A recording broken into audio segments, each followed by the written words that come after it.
یہ سارے ممالک حدیث میں موجود ہے کہ مسلمانوں کے ہاتھوں سے نکل جائیں گے جنہیں یہودی گریٹر اسرائیل میں شامل کرتے ہیں۔ شام سارا، عراق سارا، مصر کا ڈیلٹا جتنا علاقہ زرخیز ہے اس کا جو بھی اچھا علاقہ ہے سارا، یہاں تک کہ حدیث میں تو آتا ہے کہ مدینے کے دروازوں تک پہنچ جائیں گے لیکن مدینے میں داخل نہیں ہو سکیں گے، اللہ تعالیٰ خصوصی حفاظت فرمائے گا۔ تو یہ بڑی تلخ بھٹی آنے والی ہے۔ یہ کیوں ہے سزا؟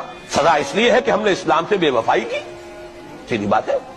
اللہ کو تو نہ ہم سے کوئی دشمنی ہے نہ ہمارے دشمنوں سے کوئی اس کی دوستی ہے، معاذ اللہ ثم معاذ اللہ۔ وہ وقت بھی آنے والا ہے کہ حضور کی ایک حدیث کے مطابق ایک شخص کے 1000 بیٹے ہوں گے تو 999 ختم ہو جائیں گے ایک بچے کے۔ یہ وقت بھی آنے والا ہے کہ حضور فرماتے ہیں اتنی بڑی جنگ ہوگی، اتنی خوریزی ہوگی کہ پوری زمین اٹ جائے گی لاشوں سے، تو ایک پرندہ اڑتا چلا جائے گا، اسے کہیں زمین پر اترنے کی جگہ نہیں ملے گی، لاشیں ہی لاشیں ہوں گی، یہاں تک کہ وہ تھک ہار کر اس کے جو ہے پر جواب دے جائیں گے، گرے گا تو لاش پر گرے گا۔